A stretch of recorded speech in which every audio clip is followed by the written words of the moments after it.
Imagine someone you love deeply, a mother, a friend, maybe even yourself. Always calm, always listening, always the quiet anchor when the world feels chaotic. To everyone else, their silence looks like strength, almost saintly. But what if I told you that behind that silence lies not peace, but danger? Carl Jung, one of the greatest minds in analytical psychology, left us a warning most people ignore. What we repress in silence doesn't disappear. It grows, and it comes back with a cost. This may sound shocking, even uncomfortable. After all, society praises the quiet ones. We are told to admire patience, to respect restraint, to see silence as wisdom. But here's the paradox. For empaths, silence can be the very thing that erodes their soul. It's the mask that hides unspoken pain, the prison where truth is locked away. And while the world applauds their composure, their unconscious mind is waging a war they can't afford to keep losing. What you'll discover in this journey is unsettling but necessary. We'll uncover the hidden signs you are an empath and why your silence might not be the blessing you think it is. We'll explore how trauma and empathy intertwine, how toxic people thrive on your quiet compliance, and how your healing as an empath begins the moment you dare to break that silence. This is not theory. It's lived reality for countless people who thought their silence was protecting them, when in truth, it was consuming them. Here's the counterintuitive truth. The voice you've been withholding out of fear may be the very medicine you need. Jung's most ignored warning is clear. Repression doesn't lead to harmony. It leads to shadow. And if you've ever felt drained, unseen, or erased in your own relationships, it's time to ask, is my silence wisdom, or is it fear disguised as virtue? Stay with me, because the answer might change the way you see yourself forever. And once you understand the real cost of silence, you'll never look at your own empathy the same way again. Silence, at first glance, seems like a gift. An empath, often admired for their calm presence, can sit in a room and radiate peace without uttering a single word. Friends lean on them, families rely on them, and co-workers quietly seek their counsel. But here's the paradox. While silence may look like wisdom on the outside, on the inside it can become a heavy prison. An empath often passes the empath test unconsciously. They check every box, but they fail to see that their silence might be the very thing draining their soul. That silence becomes a sponge, absorbing emotions without ever wringing them out. Imagine someone who constantly listens to others but never voices their own struggles. Over time, their unconscious mind starts piling up unspoken fears and frustrations. And what Jungian psychology teaches us is simple. What we bury doesn't disappear, it waits. An empath might notice subtle signs you are an empath when their body begins to carry the load, tension headaches, stomach knots, or even insomnia. And yet, because society praises them for being the quiet rock, they keep repeating the same cycle, unaware that silence is shaping their destiny more than any spoken word ever could. Carl Jung himself hinted at this. Silence, when misused, is not strength but repression. Think of a glass jar filled with water and ink. Drop after drop, the ink darkens the jar until it's no longer clear. That's the empath's silence. It feels like control, but in reality, the jar is clouded. And when the jar finally cracks, the flood surprises everyone, even the empath. This is why shadow work is so important, because it allows them to open that jar consciously before it explodes. One practical example, journaling. It sounds cliché, but when an empath picks up a pen and writes, they begin to release what silence has locked away. Try it. Write down not just what you felt during the day, but what you didn't say. Did you nod when you wanted to refuse? Did you stay quiet when someone crossed your emotional boundaries? Write those moments out.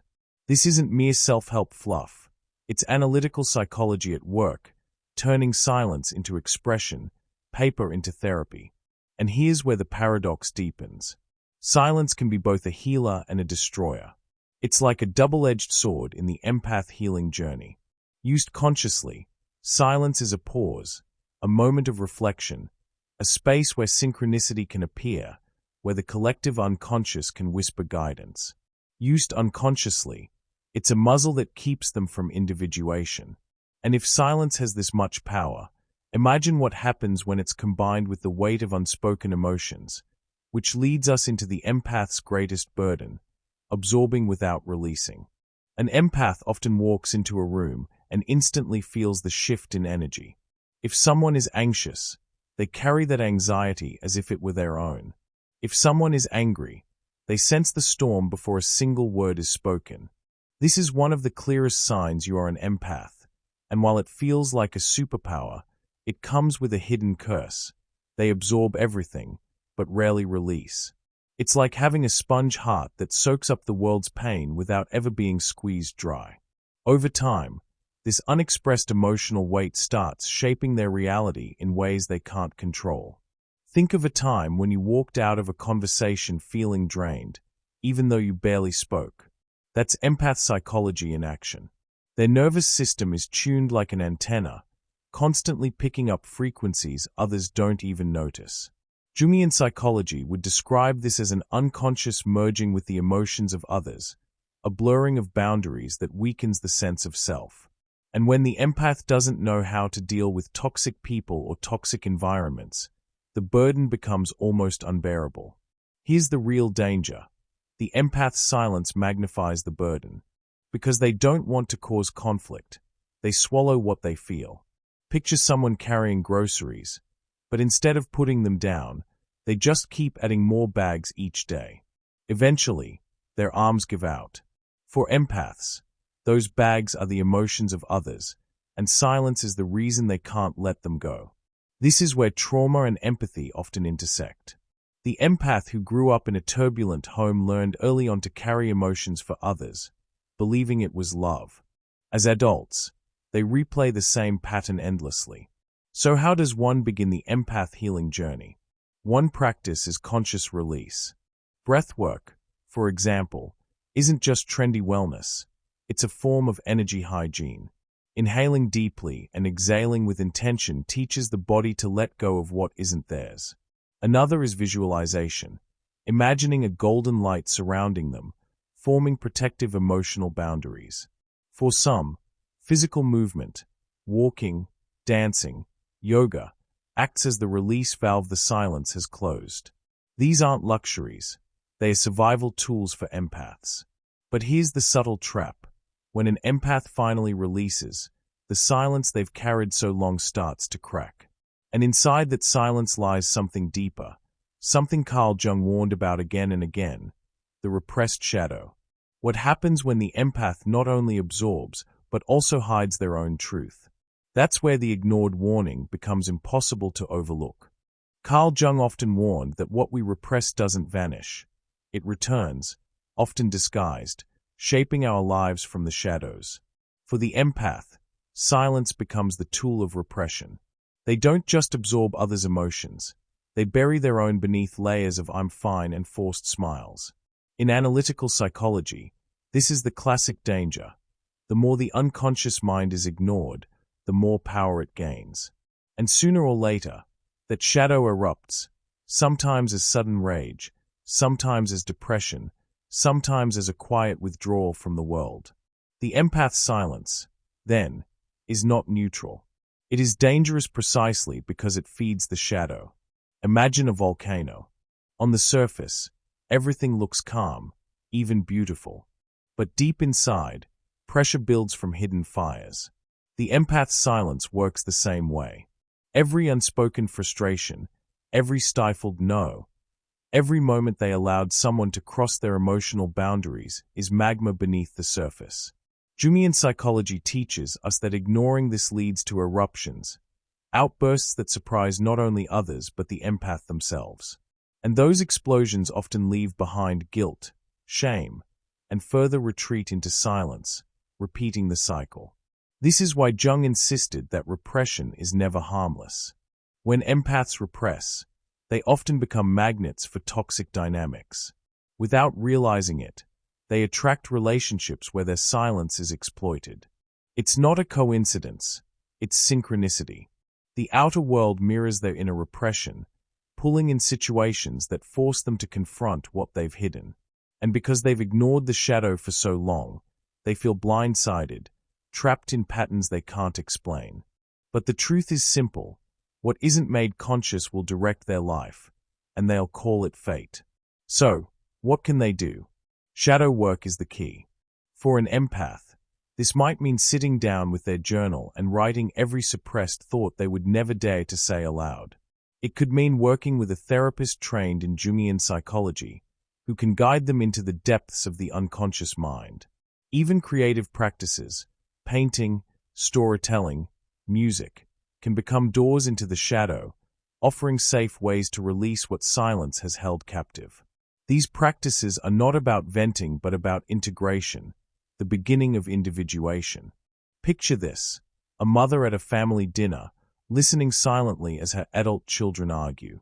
She feels the sting of disrespect when one of them dismisses her opinion, but she swallows it down, smiling to keep the peace.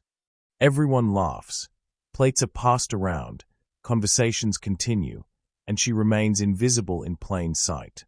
Her silence is mistaken for serenity, but inside, she's shrinking.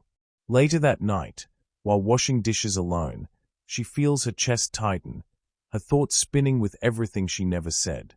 She replays the moment in her head, imagining how it might have felt to speak up, but once again, silence wins. Days turn into weeks, and her body begins to carry the weight of this repression. She wakes up with headaches that won't go away. Her shoulders ache, her stomach feels heavy, and she wonders why her energy is always so low. Doctors run tests and find nothing conclusive. But deep down, it isn't her body that's broken, it's her unexpressed self, her muted voice. This is how trauma and empathy intertwine. The empath who represses long enough eventually suffers, not only emotionally but physically. The body speaks what the lips refuse to. Over time, this mother notices her relationships subtly shifting. Her children assume she's always fine because she never complains. Friends stop asking for her opinion because she never asserts it. And in quiet moments, she starts questioning her worth. Do they even see me? Or am I just here to absorb everyone else's storms? This is the slow erosion Jung warned about. Repression leading not only to shadow eruptions, but to the gradual disappearance of the self. It's not dramatic, not loud. It's silent, dangerous, and invisible to the outside world. And here lies the cruel paradox. The very silence that was meant to keep the family together is the silence that is tearing her apart inside. What looked like patience was really self-erasure. What seemed like peace was actually a ticking time bomb. And this isn't just her story. It's the story of countless empaths who equate silence with strength.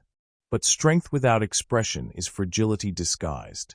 And when silence starts demanding too high a price, it inevitably pushes the empath toward the next painful stage, the trap of people-pleasing and the slow erasure of one's true self. At first, people-pleasing looks harmless, even admirable. The empath becomes the one who smooths over conflicts, the one who says yes when everyone else says no, the one who quietly sacrifices so others can shine. To outsiders, they seem like the glue holding everything together. But deep inside, something darker is happening. With each unspoken truth, each suppressed need, they begin to disappear. Their silence becomes less about peace and more about survival. In empath psychology, this is where silence transforms into a trap, one that locks the empath into a pattern of self-erasure. The roots of this trap often lie in childhood. Many empaths grew up in environments where love was conditional. They had to be the good kid, the peacekeeper, the one who absorbed the tension without complaint. That's how trauma and empathy often intertwine. By the time they are adults, people-pleasing isn't a choice, it's muscle memory. They say yes automatically, even when their entire body screams no. In analytical psychology terms, this is a fracture of the self. The true self retreats into the unconscious mind, while the compliant mask becomes the face they show the world.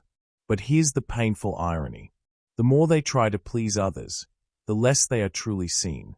Friends come to them for advice but rarely ask about their own struggles.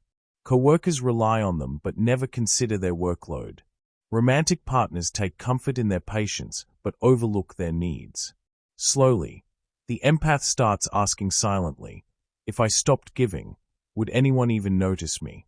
This haunting question is the evidence of self-erasure, and it's a question that keeps many empaths awake at night. A practical example. Imagine someone at work who always takes on the extra tasks nobody wants. They never complain, never push back. At first, they are praised as dependable. But months later, resentment builds. They feel exhausted, underappreciated, and unseen. Yet when a new request comes, the words "sure, I can do it" slip out before they can stop themselves. This isn't generosity anymore. It's silence masquerading as kindness. And the cost is enormous. Their mental health, their sense of worth, their very identity. Learning how to deal with toxic people isn't just about cutting ties with others. It's about refusing to betray themselves with silence. Carl Jung would call this a failure of individuation. The empath, instead of becoming whole, fractures further every time they repress their truth for the sake of pleasing others. And while society applauds them for being selfless, their unconscious mind is quietly rebelling. Nightmares, sudden mood swings, unexplained fatigue. These are the whispers of the shadow, reminding them that no one can erase themselves forever. And if silence has the power to erase, it also has the power to enable something even more dangerous: complicity in the face of injustice. There comes a point when silence stops being self-preservation and starts becoming surrender. For empaths, this is the line where protecting their peace slips into protecting the very toxicity that harms them and others. It's subtle, a dinner conversation where a relative makes a cruel remark, or a meeting where a colleague is ridiculed, but when the empath stays silent, the aggressor feels validated. What was once seen as patience turns into quiet participation in the harm. This is not what the empath intended, but intention doesn't erase the impact. In empath psychology, this moment is crucial because it exposes how silence shapes collective dynamics. Carl Jung's analytical psychology reminds us that the unconscious doesn't belong to one person alone. It feeds into the collective unconscious. When an empath represses their voice in the face of injustice, they are not just hiding from themselves. They are contributing to a larger shadow, one that grows stronger each time no one dares to confront it. Silence, then, isn't neutral, it's fuel. Take a family gathering, for instance. A father belittles his daughter in front of everyone, and the empath, who feels the sting in her heart, says nothing. They rationalize it as not wanting to cause a scene. But as the daughter lowers her eyes in shame, the empath realizes too late that their silence whispered agreement. That night, they feel the heaviness in their chest, the guilt that comes from knowing they chose comfort over courage. This is the price of complicity, peace in the moment, but a war within the soul. Breaking free from this trap requires more than courage. It requires redefining what kindness really means. True kindness isn't keeping quiet to avoid conflict. It's drawing emotional boundaries that protect not only oneself but others. Sometimes, it's speaking a simple truth, "That wasn't fair," or "Please stop," that cracks the silence wide open. These words may shake the room, but they also break the spell of complicity. This is what healing for empaths looks like in practice: small, deliberate acts of voice that reclaim integrity. And here's the paradox. Once an empath learns to speak, they discover that their voice was never as fragile as they feared. It carries weight, presence, and even healing power. Their silence, once dangerous, becomes intentional, used for reflection, not avoidance. And as Jung taught, this awakening is a step toward individuation, transforming silence from complicity into conscious choice. But how does one begin this transformation?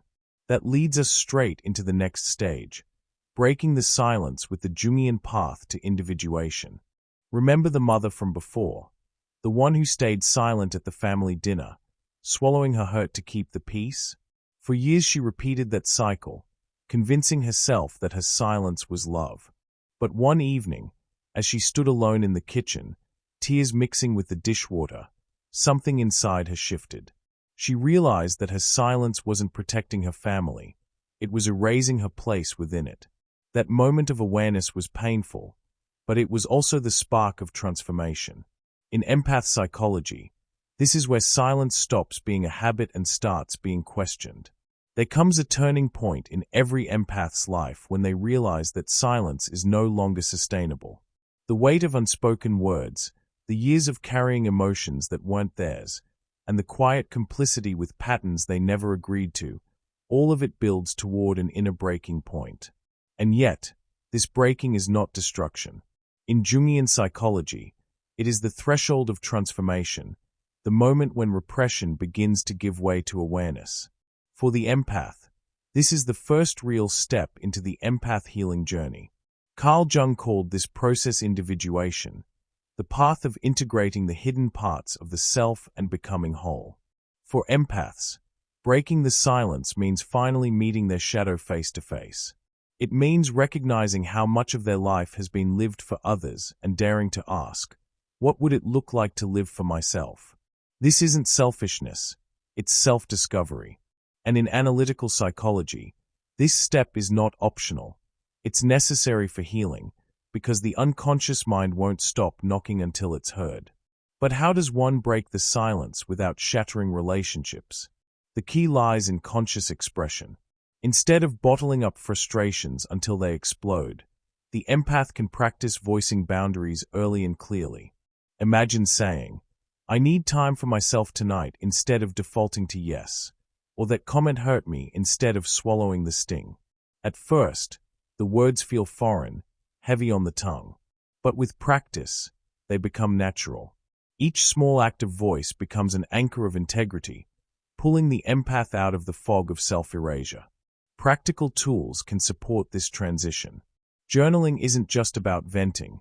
It's about mapping the unconscious, spotting patterns, and bringing the shadow into light.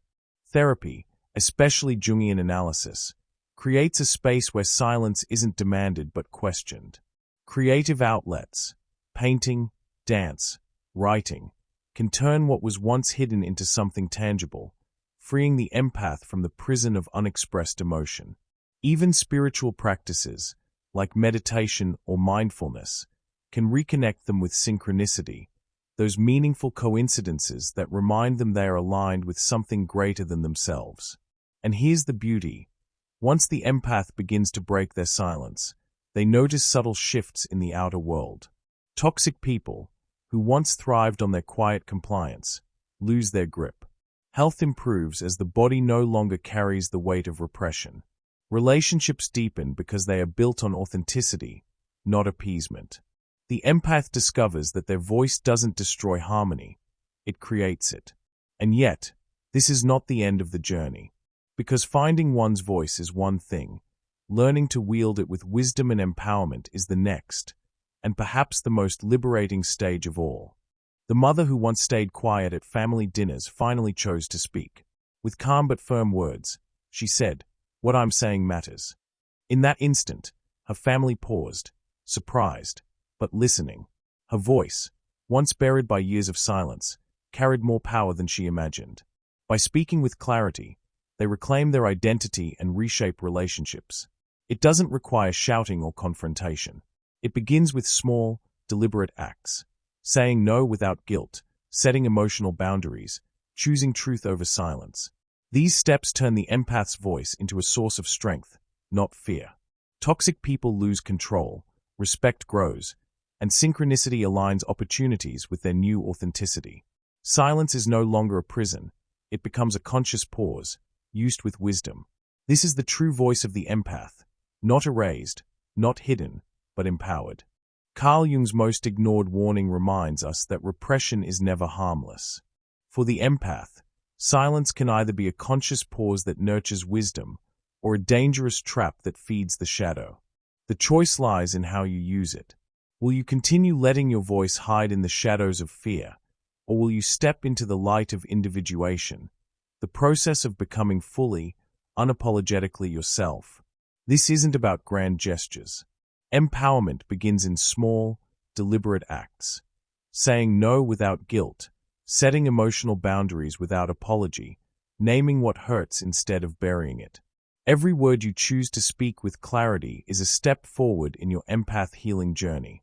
And with each step, you'll notice the synchronicity of life itself shifting to meet you. So here's my challenge. Don't just listen to these words, apply them. Start today. Ask yourself, where am I staying silent when I need to speak? Where am I betraying myself for the comfort of others?